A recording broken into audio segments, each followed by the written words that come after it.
Long story short, I never planned on driving that run. I was supposed to be in Denver watching my sister walk down the aisle, probably half drunk and crying like the rest of my family. But plans change when your bank account hits zero and your cousin calls offering $800 in cash for an emergency haul from Toledo to Billings. My name's Mitch Rojas, 34 and broke. My Tacoma had been repossessed 2 weeks ago, still sitting in a yard on the east side of town unless they crushed it already. Rent was 3 months behind. My landlord had stopped pretending to be polite, and to top it off, I was $2,400 in credit card debt, most of it from covering my ex's ER visit after she sliced her hand trying to open a wine bottle with a screwdriver. So yeah, when Jorge said he needed someone to take a refrigerated truck west, I didn't think twice. He said it'd be easy money, drop, drive, deliver. The usual lie.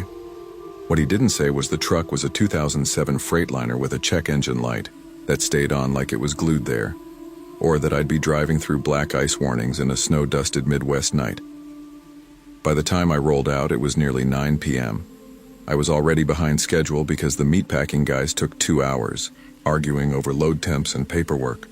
I told myself I'd drive through the night, maybe stop once for a piss and coffee. No hotels, no delays. I needed that wedding cash too badly. But around midnight, the dash started flickering, lights dimming, the radio cutting out, a faint whine in the steering column, the kind of thing you feel more than hear, the kind of thing that says this truck ain't gonna make it to Montana. So I pulled off somewhere near the Nebraska line.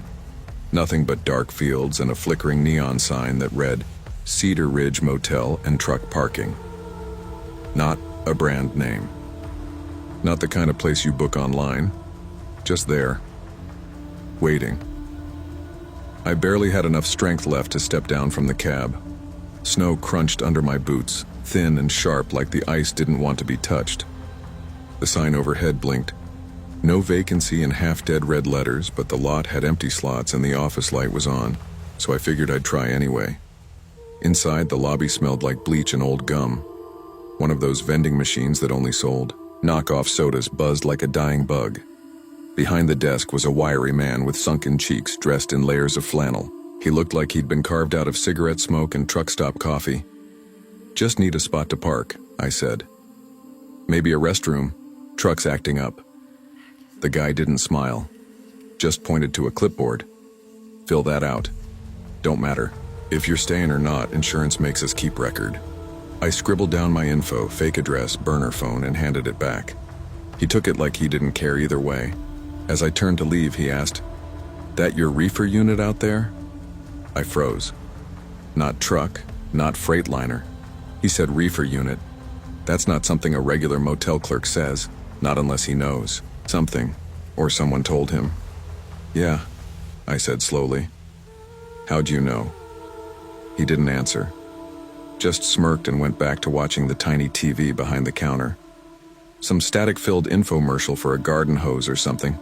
I made it, out to the vending area, which doubled as a laundry closet. It smelled like microwave burritos and ammonia. That's when I saw him, a man in a dirty Carhartt jacket leaning against the ice machine, one boot resting on the rim of a bucket. "That your reefer unit?" he asked. Same words, same cadence. I felt every hair on my neck stand up. I hadn't mentioned the truck to anyone but the clerk, and even then, barely. The guy's breath smelled like cloves and gasoline, like someone who didn't sleep, or didn't have to. I didn't answer, just muttered something and walked back toward my cab. I didn't sleep that night. By the time I hit I-80 again, it was pushing 1:45 a.m.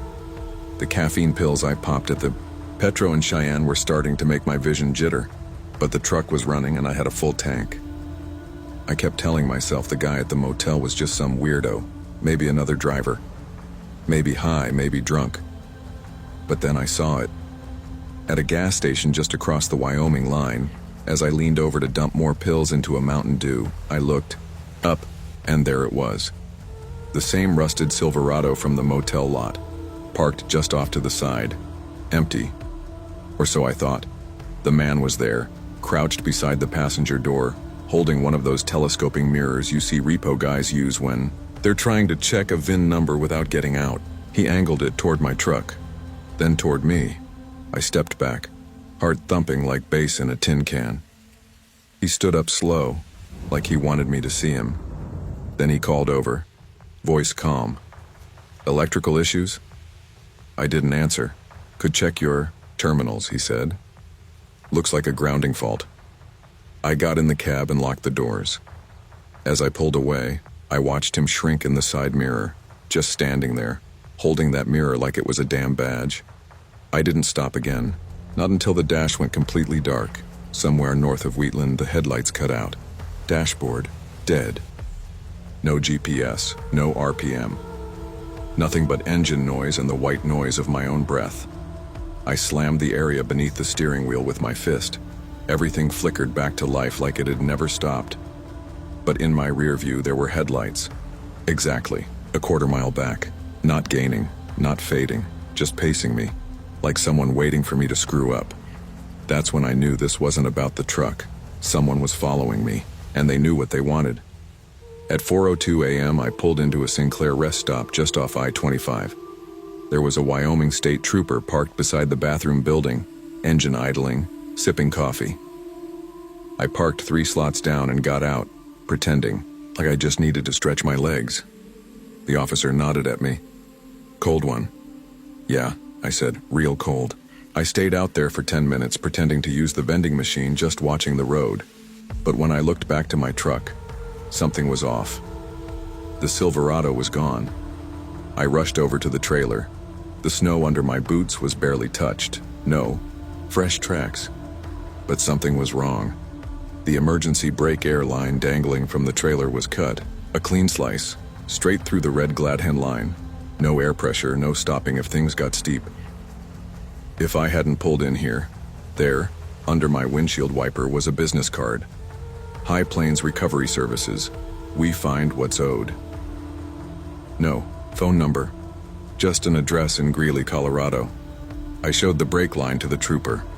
He shrugged, wrote it up as vandalism, said he'd file a report. Didn't look concerned. Didn't even ask if I wanted to stick around for a tow. When I called my cousin Jorge to tell him what happened, he just said, "Shit happens, primo. Can you still deliver?" I almost laughed. Almost. But I kept driving. Because at that point, I knew this wasn't just about a job anymore. This was personal. The delivery made it to Billings. The dispatcher wired the money same day, just like he said he would. I missed my sister's wedding. Never even saw the photos. 3 weeks later, I found a repo order stuffed in my cousin's glove box, backdated and forged with his signature. It was for a different load, but the destination was the same. So was the make and model of the truck. I asked Jorge about it. He got quiet. Said something about guys he used to know before he left the call hanging. That same week, I found a manila envelope taped to my apartment door. Inside were photos of my building taken from across the street. Daylight, night, zoomed in on my windows. No note. No return address.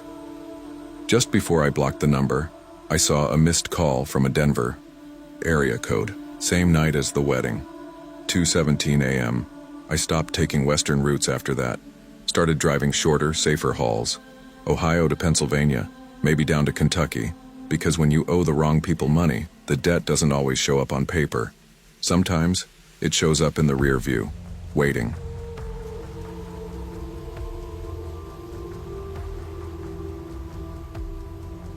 I never planned on working graveyard at a place like the Starlight. Hell, I used to hang drywall in Phoenix. Union gigs, decent pay, got to use my hands. But after my second DUI, the license was gone. So were the job calls. Couldn't blame them. No contractor wants a guy with 2 strikes showing up late, sweating out Coors Light and court dates. Then came the custody hearing. My little girl, Sophia, is 5. Her mom, Carla, lives just outside Mesa. Judge said I could have visitation if I showed steady income. That was laughable at the time. I was crashing on my cousin's couch in Gallup, doing day labor when I could. Then someone told me about Ray. The Starlight Motel sits just off Highway 87. wedged between a Love's truck stop and a pawn shop with broken neon. It's a relic from the 60s, back when people still took road trips and didn't mind cigarette burns in the bed sheets. Ray owns it outright, lives on site in room 1, pays cash under the table, doesn't ask about your record. He gave me the night shift. 11 p.m. to 7 a.m. Said it was easy money. Hand out keys, keep the coffee fresh, and make sure the hookers don't trash the place. I didn't care. It was a roof and enough to wire Carla $100 a week for Sophia. Most nights were quiet, if depressing. A few truckers, tweakers with fake names, the occasional screaming match in room 3 or 6. I kept to myself. I cleaned when I felt like it. Read old paperbacks from the free shelf by the front desk. No one ever came looking for trouble. Until the night of the fire. Until room 9. It was cold as hell that night. November desert cold. The kind that cuts through your jacket like it's nothing. I was microwaving leftover tamales in the office when the fire alarm went off. Not the whole system, just the smoke detector in one room. Room 9. I grabbed the extinguisher and sprinted down the outside walkway, my boots slapping against frozen concrete. I didn't expect much. Probably someone lit up a joint too close to the curtain again. But the door was busted open, kicked in from the inside. The handle bent, splinters hanging off the frame. Inside, everything smelled like burning. Plastic and dryer sheets. I pushed in, holding the extinguisher like a bat. The fire wasn't in the bed or the curtains, it was in the bathtub. A smoldering pile of children's clothes. Pink leggings, a frozen t-shirt, little light-up sneakers melted halfway through. The rubber. Above it all, taped to the yellow tile walls, were drawings. Dozens of them. Scribbled with crayon and Sharpie on Motel stationery. A stick figure family, mom, kid, and a dad with his face scribbled out. Another, a house burning, black windows and red flames. One just said, "Help us," in blocky, crooked letters. No sign of a kid. No smell of flesh. Just smoke, half melted, toys, and the sharp taste of panic in the back of my throat. I killed the fire and called Ray. He showed up 5 minutes later, half-dressed and fully pissed. Told me to clean it up before any other guests saw. I told him to call the cops. He said, "If you do, you're the one they're gonna ask about children in bathtubs, cabron." I didn't listen. I called 911 from my cell outside the gate. When the cops came, they took photos. Collected the clothes and the drawings. Wrote it up as suspicious activity. But they didn't find a kid. No blood, no prints. Nothing on the registry about a child. Room 9 had been rented that night to a trucker named Dean Holloway, but when they checked the plates, nothing came up. I kept working the desk, but nothing felt right after that night. Room 9 was sealed off, supposedly for repairs. Ray told me if I ever mentioned the fire to anyone, he'd find someone hungrier. He didn't have to threaten me twice. I needed the job, needed to keep sending money to Carla so she wouldn't. Cut me out of Sophia's life, but I couldn't shake it. The drawings haunted me. Not just because they were weird, but because one of them looked exactly like Sophia's art. She's obsessed with Frozen, too. I've still got one of her crayon stick figures taped to the inside of my wallet.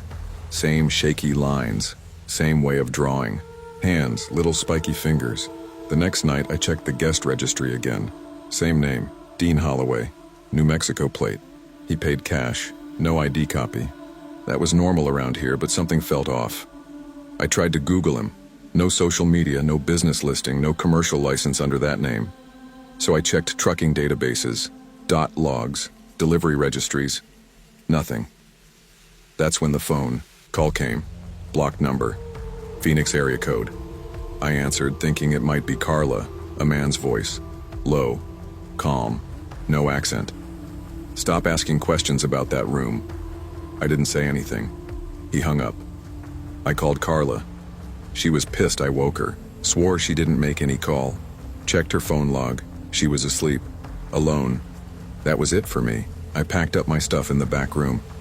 Left Ray a note that just said, "Can't do this anymore." He never called. Probably figured I wasn't worth the trouble. But I still think about that drawing. The frozen shirt. The fire set like someone was trying to burn a memory away or hide evidence. Somebody had been in that room with a kid, and that somebody wanted me to forget it. After I left the Starlight, I tried to move on.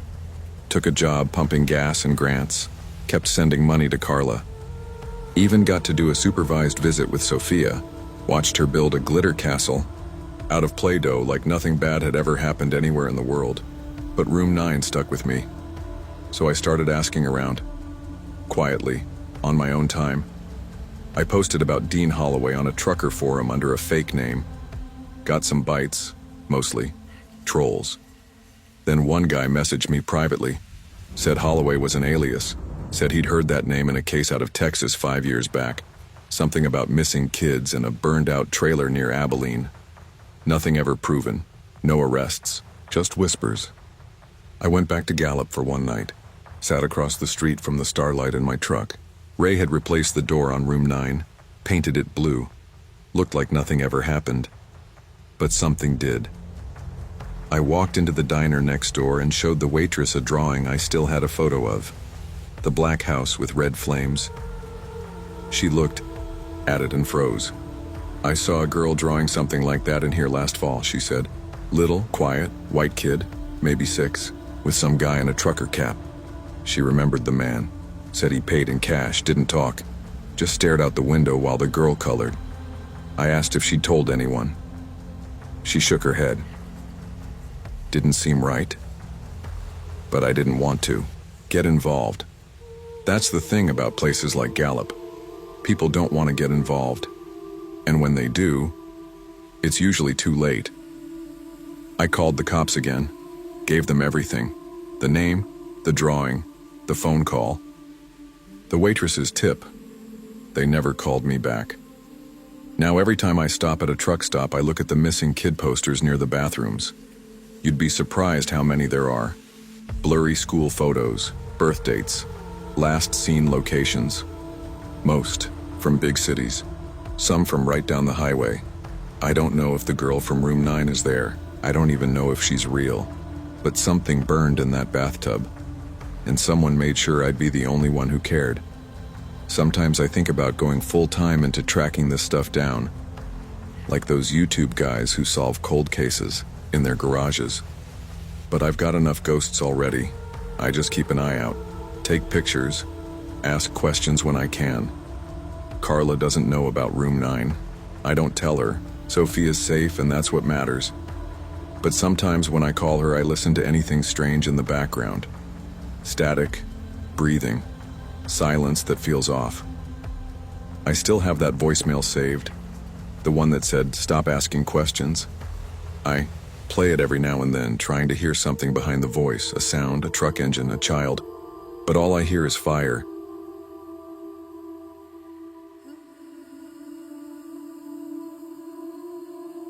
I didn't plan on staying in Van Horn more than a week. Thought I'd make some cash and head west, maybe get on one of the rigs outside Pecos. But oil slowed down again, just like last year.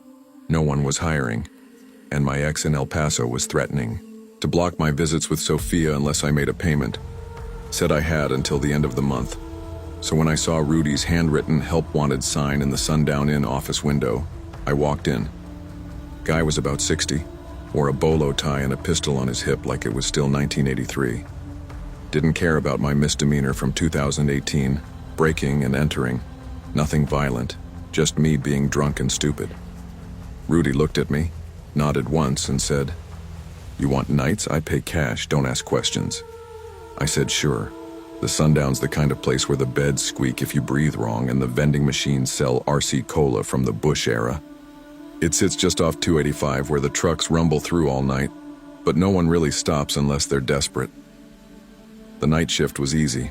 Desk work, gave out keys, cleaned out the ashtrays in the smoker rooms, drank bad coffee and watched reruns on the busted TV behind the front desk, mostly truckers, sometimes tweakers.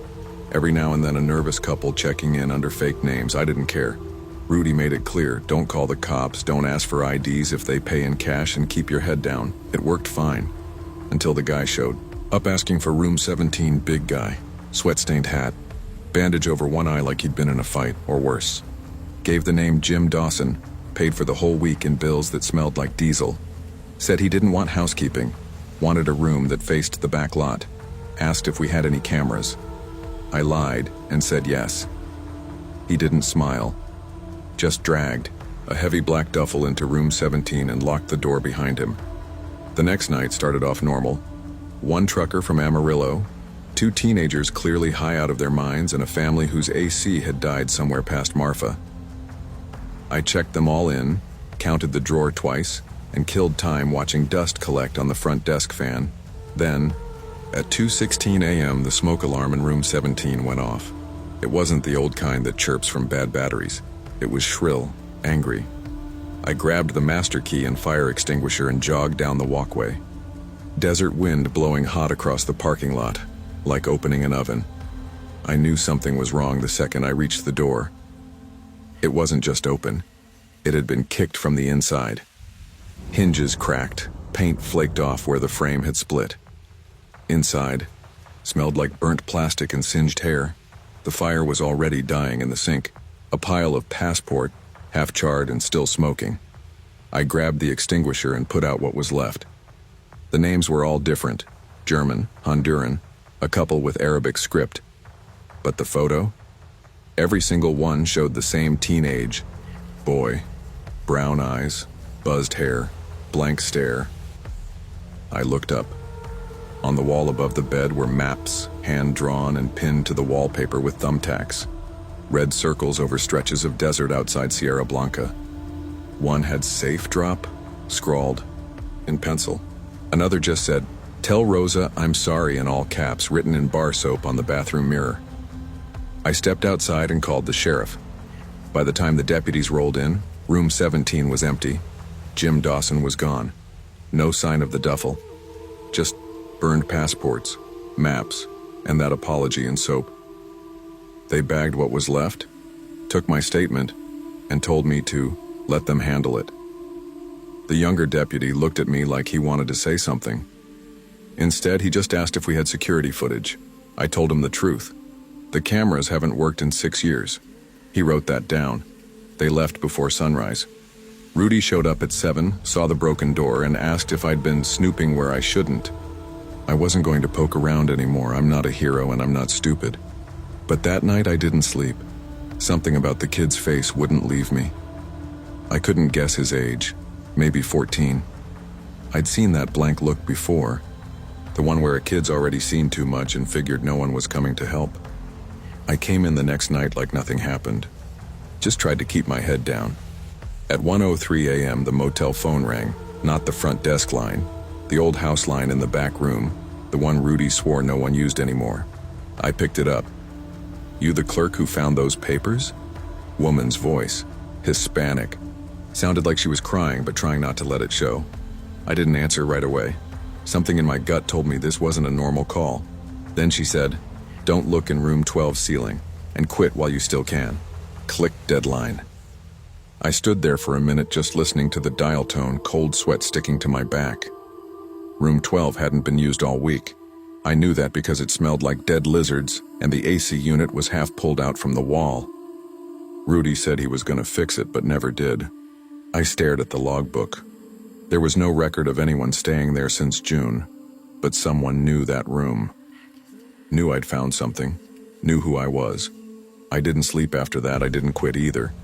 Maybe I should have, but curiosity's like rust. It spreads before you notice.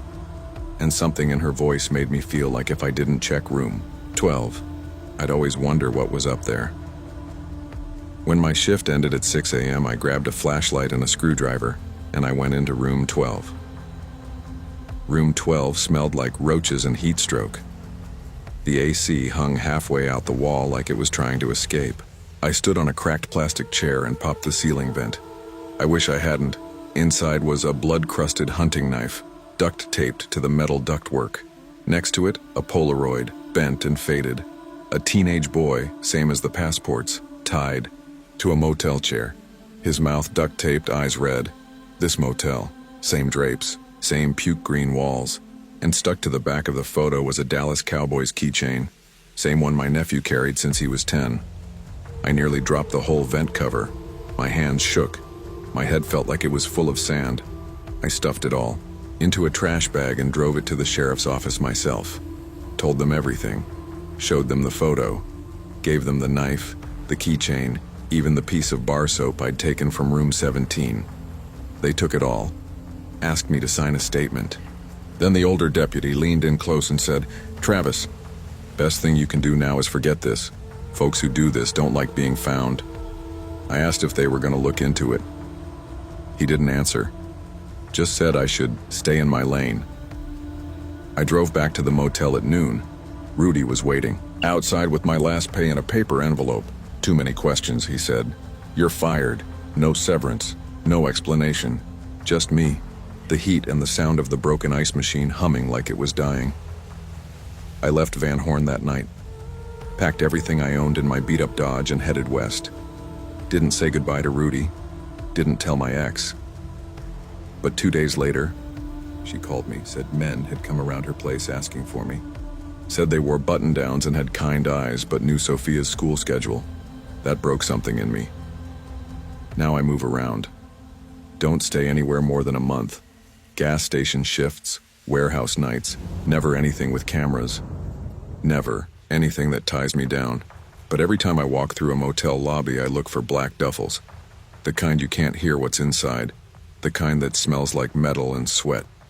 If I see one, I walk the other way. Sometimes when I stop for gas, I check the missing persons posters. Not for the kid, for my nephew. Haven't seen him since he ran away last year. Would have been 16 now. I think about that cowboy's keychain. Wonder if it was his. Wonder if he got caught up in something too big, too quiet, and too well paid to ever make the news. Whatever was happening at the Sundown Inn wasn't just one guy, and I wasn't supposed to see it, but I did. And the worst part, I think I was supposed to forget.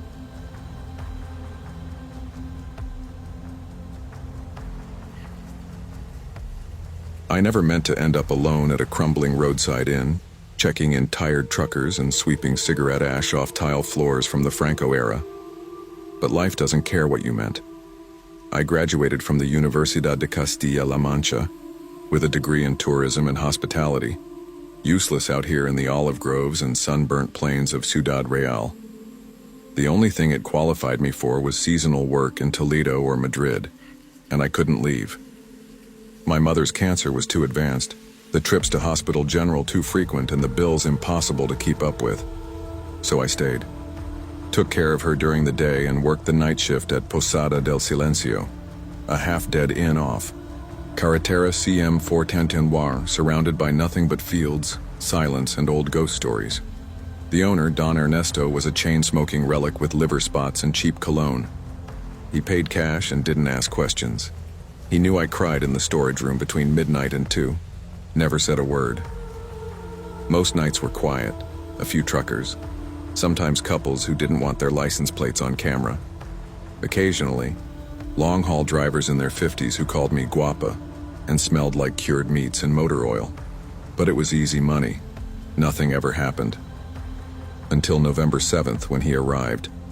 The man wore a dusty leather jacket and carried no luggage, just a paperback novel tucked under one arm and a quiet, dead look in his eyes. He gave the name Enrique Vasquez, handed me cash for 2 weeks, and asked for the quietest room. Habitation 7.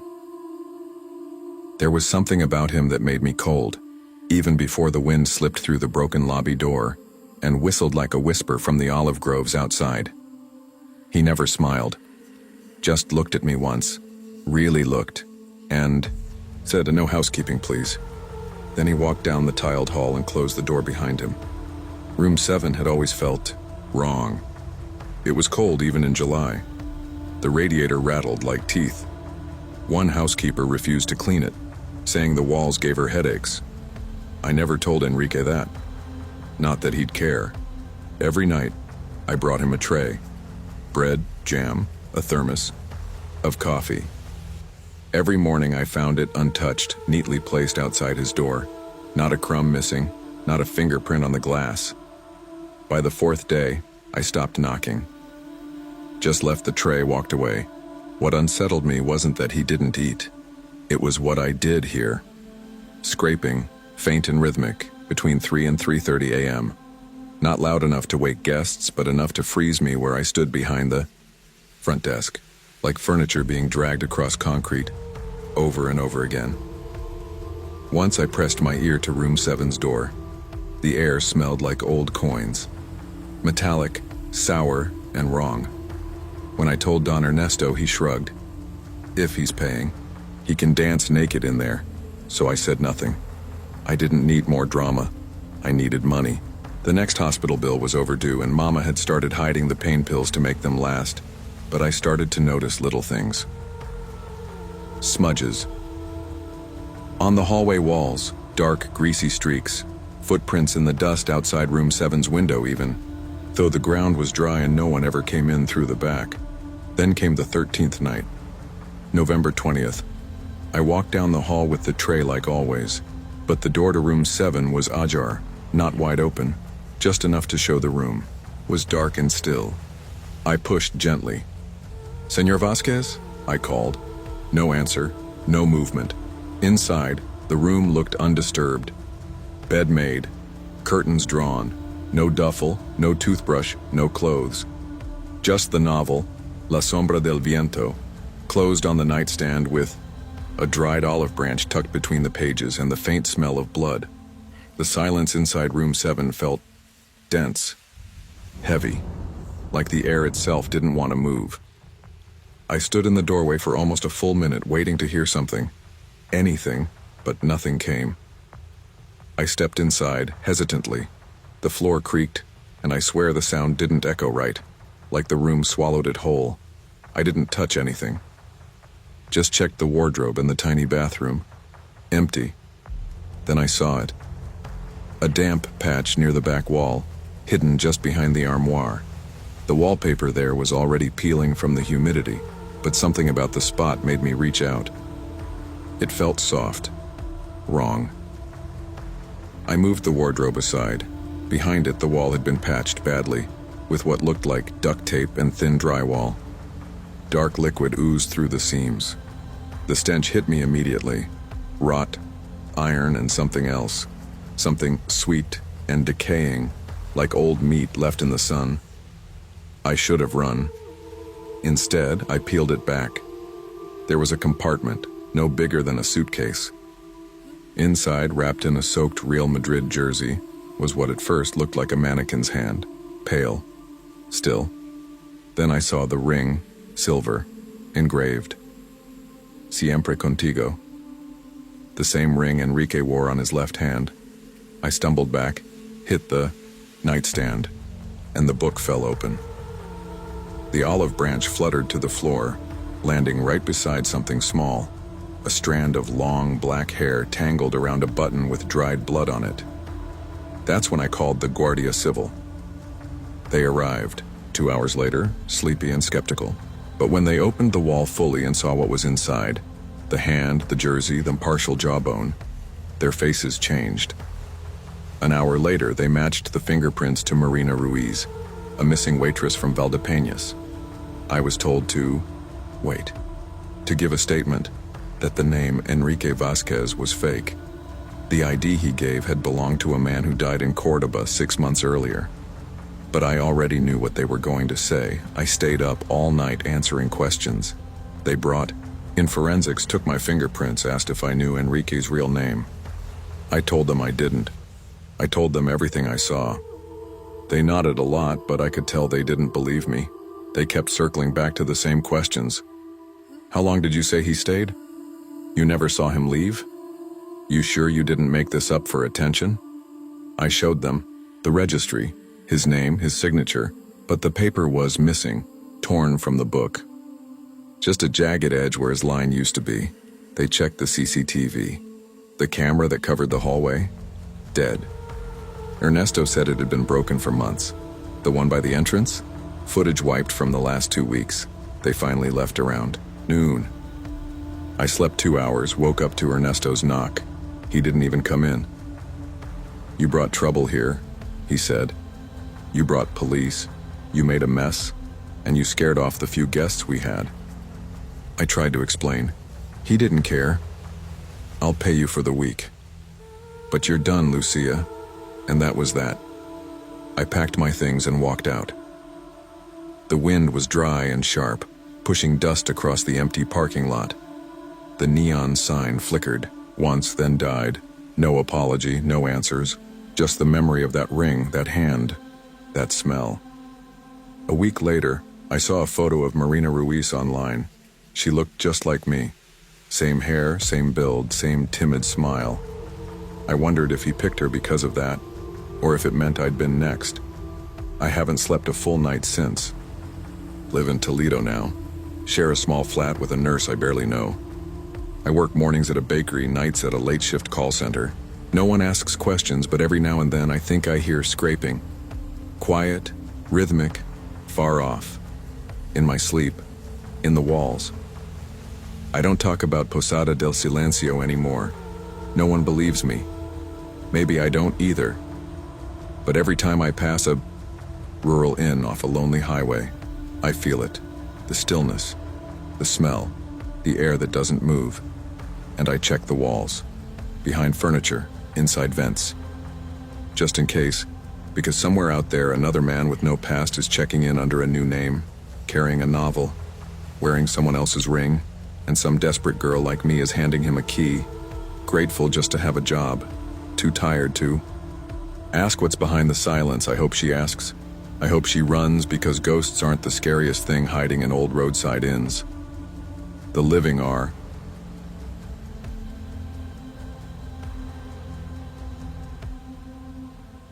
We came to Barstow because we had nowhere else to go.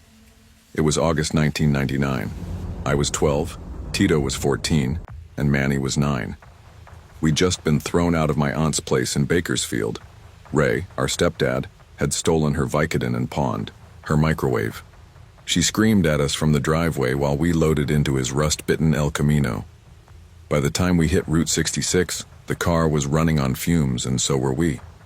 Ray pulled into the Sundown Rest, a sun-faded motel with peeling paint, busted neon, and a dead pool filled with beer cans and black leaves. Chester, the guy at the desk, had teeth like corn kernels and a voice like sandpaper. He gave us room 9 for $35 a night. "No noise," he said. "No kids in the room during the day." Ray nodded and lit a cigarette in the lobby. So from 9 to 6 every day we were out. No shade, no TV, no air conditioning. Just us, the cracked parking lot, and the sun. We'd try to hide behind the ice machine, but it barely worked. It hummed like it was about to die. The vending machine only spat out warm cans of Dr. Pepper. I remember once we tried to make a game of counting dead things.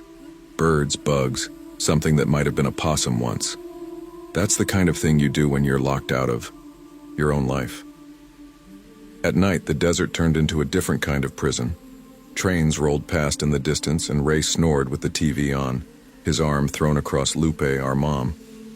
She barely talked anymore. She had a look in her eyes like she was watching a slow leak in her own soul.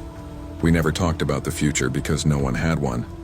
The motel smelled like mildew and cigarettes and sun-baked misery. But then Daisy showed up.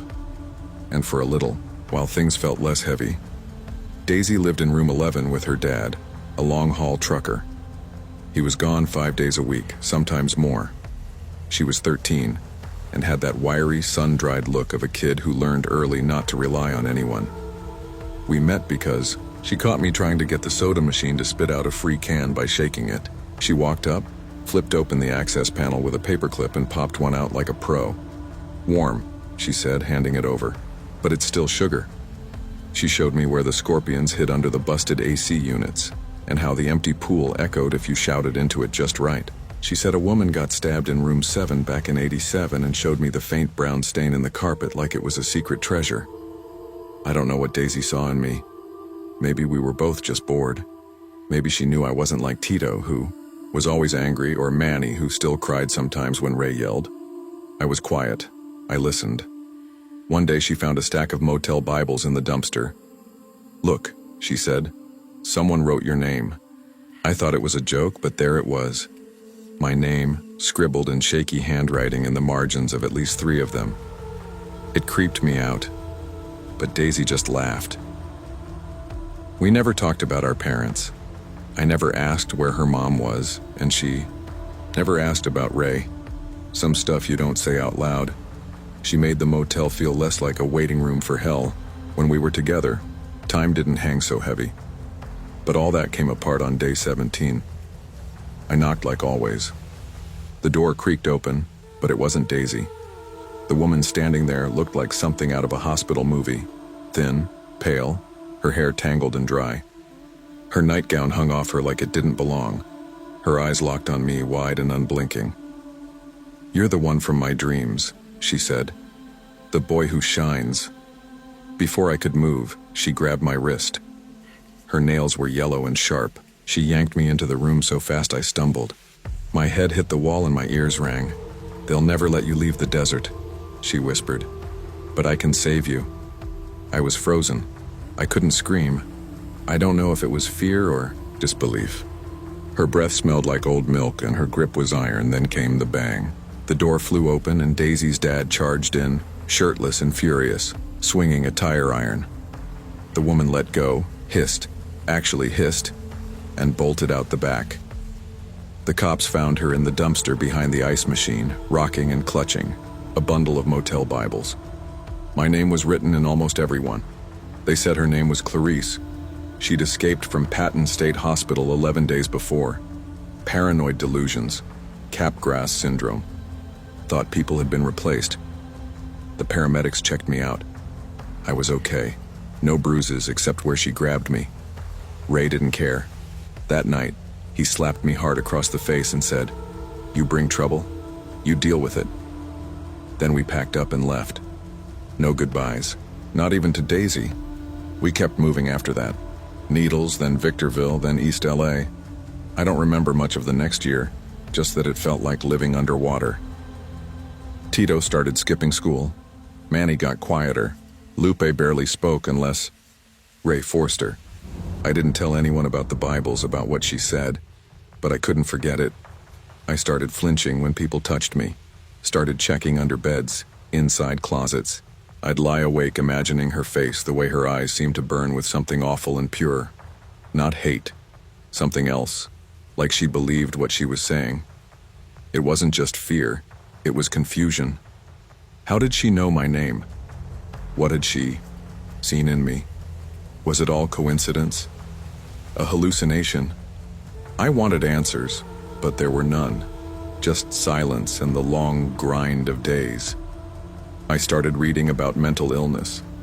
At the library, at school when I could. Capgras delusion, paranoia, psychosis. None of it helped me sleep better. When I turned 18, I left. I didn't say goodbye to Ray. I think he was glad. I moved to Phoenix, got certified as an EMT. I figured if I was going to be stuck with these memories, maybe I could use them to help people worse off than me. I've been to car crashes, overdoses, suicides. I've zipped up body bags and held the hands of strangers bleeding in the street. And still, some nights I check the closet before bed. And sometimes when the wind hits just right through the city, I hear her voice again. "You still shine." Barstow's just a name on a map now, but it never left me. The desert doesn't let go of people easy. It dries you out, hollows you until there's not much left but bone and memory. I've been back once. Not to the sundown rest. It's gone, now replaced by a tire shop and a fenced lot full of broken appliances. But I drove past where it was, pulled over, got out. It was silent. No trains, no wind, just the hum of heat. I stood there until my shirt stuck to my back with sweat. And I swear, I don't care if it sounds crazy, I swear I smelled that old pool water and cigarettes again. That summer shaped everything, not just because of Clarice, but because of Ray, because of the silence in my mom's eyes, because of the feeling that I never got to just be a kid. Sometimes I think Daisy saved me, in her own weird way. She reminded me I was still there, still real. I tell myself I don't believe in anything now, not ghosts, not dreams. But then I hear it again, in the quiet. You still shine, and I don't know if it's a blessing or a warning.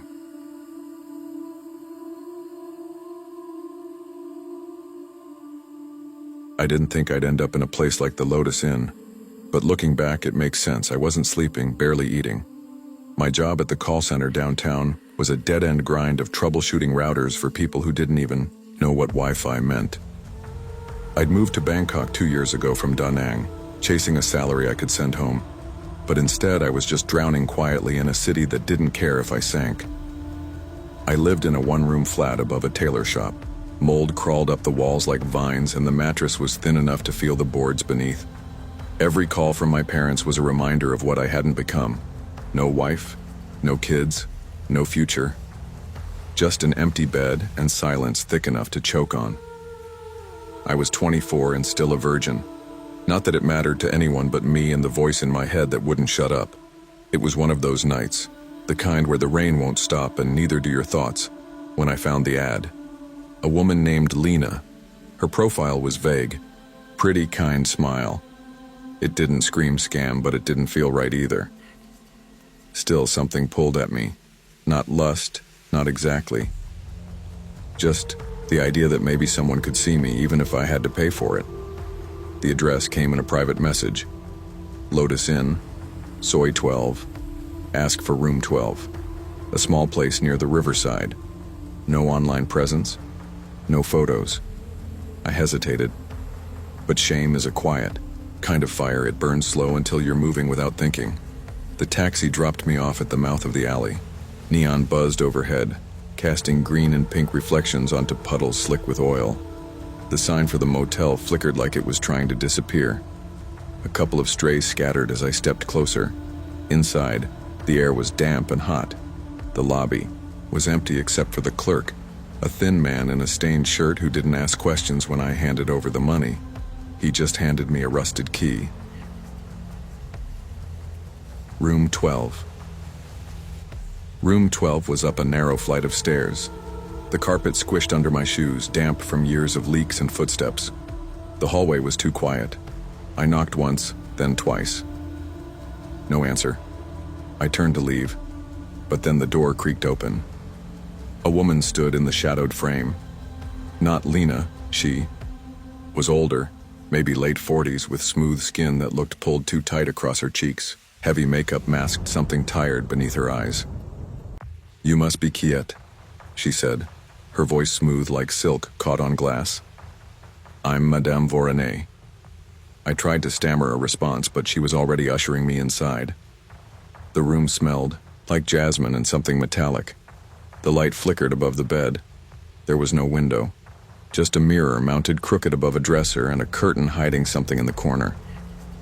"I'm afraid Lena's busy," she said, closing the door behind her with a firm click. "But we have other options. Girls more your speed." She stepped closer, and that's when I saw it. Her fingernails were stained dark red. Not polish, something else. She reached out, touched my wrist, and her grip was strong. Too strong. "You're lucky, Kiet," she whispered. "Some people wait forever for a night like this." My chest tightened. The air felt heavier, thick like molasses. Something was off, more than off. Wrong. The way she looked at me, like she knew me, like she owned me. I muttered an excuse, something about needing to use the bathroom. She smiled but didn't move. That's when I heard it. A whimper. Soft. Behind the curtain. My stomach turned. My feet moved before my brain did. I pushed, past her and bolted, down the stairs through the lobby. The clerk didn't even blink as I shoved open the door. But I saw him, leading a girl down the hall. She couldn't have been older than 16. Her eyes were blank, her steps slow. I ran into the street, rain hammering my face, trying to breathe, trying to believe I hadn't just seen what I saw. But I knew. Something terrible was happening inside that motel. I didn't sleep that night. Couldn't. Every time I closed my eyes, I saw the girl. The way her hand brushed the wall as she walked, like she was searching for something to hold on to. The next day I reported it. Walked right into the Bangkok police station, heart pounding, palms sweaty, and told them everything. The officer behind the glass listened with half-closed eyes, nodded slowly, took notes, but something in his expression felt tired, like he'd heard this before. "We'll look into it," he said. I waited a week. Nothing. Then suddenly it was all over the news. Lotus Inn raided. Dozens of girls pulled from tiny locked rooms. Drugs, cameras, passports. But Madame Boranet? Gone. So was the clerk. The place was shut down, but the real sickness had slipped away. For a moment I felt relief. I'd done something. Maybe even saved someone. But then the messages started. The first was a photo of my building taken from the alley below. Then a text. "Room 2 is waiting for you, Keith." No number. No reply. I tried to brush it off. Told myself it was a prank, maybe someone from the forum, but it didn't stop. Every night around 3 a.m. my phone would buzz. No ring, just a message. "You left too soon." Lena didn't get to say hello. I changed numbers, bought a new SIM card, but it didn't matter. Then came the dream, if it was a dream. I woke, up in bed, paralyzed. Couldn't move, couldn't breathe. Just stared as a shadow moved across the foot of the bed, a woman's silhouette. When I finally sat up, I was alone. But the smell of jasmine hung in the air, and on the edge of the mirror, a single fingerprint. Red. My world unraveled quickly after that. The HR rep at work pulled me into a meeting, said they'd received anonymous complaints, inappropriate behavior, moral concerns, no investigation, just a final paycheck. Then my father called. He'd heard rumors, said I'd shamed the family, that I wasn't his son anymore. My mother cried in the background but never spoke. The apartment started to feel smaller. Every creak of the floorboards, every shadow outside the window, it all felt like a message, like someone was waiting, watching. I started seeing her. Not clearly, just flashes, reflections in glass, a shape ducking into a corner store as I passed. That same sharp smile, like she was enjoying the chase. I kept the lights on at night, slept in clothes, knife under the pillow. It didn't help. One night, I came home and found my door slightly open. I live alone. Always lock it. Always. I stood there for an hour, heart beating in my throat before I walked in. Everything was in place except one thing. On the floor, near the mirror, a room key. Lotus Inn. Room 2. The police didn't believe me, said I was paranoid. Maybe I was. My anxiety meds made me feel disconnected, foggy. But the fear was real. The scent of jasmine still haunted my clothes. I looked up the girls rescued from the raid. No Lena, no Vorani. It's like they were never there. I started to wonder if I'd imagined it all, but that didn't explain the messages, the key, the way I sometimes woke up with dirt under my nails, like I'd gone somewhere in my sleep, somewhere I didn't come back from entirely. It's been 6 weeks since I stepped into the Lotus Inn. I quit answering my phone, moved to a new building, no social media, no contact with home. I thought maybe if I disappeared, they'd stop looking, but I was wrong. Tonight, the rain's coming down like it did that night. Heavy, relentless. The city hums around me, neon bleeding into the windows. I'm sitting at my desk staring at the room key, still on my dresser. I should have thrown it out. I don't even hear the first knock. It's so soft. I think it's the wind. Then again, slightly louder. I freeze. My body knows before my mind. Someone's outside my door. I creep forward every step electric. I look through the peephole. Nothing. But then from the hallway, "You left too soon, Keith." A woman's voice. Gentle. Familiar. "Lena wants to meet you properly this time." The knob turns. Slowly. Deliberate. I back away. My phone's in my hand, but my fingers won't move. The door creaks. A shadow steps inside. She smiles. And suddenly, I understand. You don't leave room 2. Room 2 leaves with you.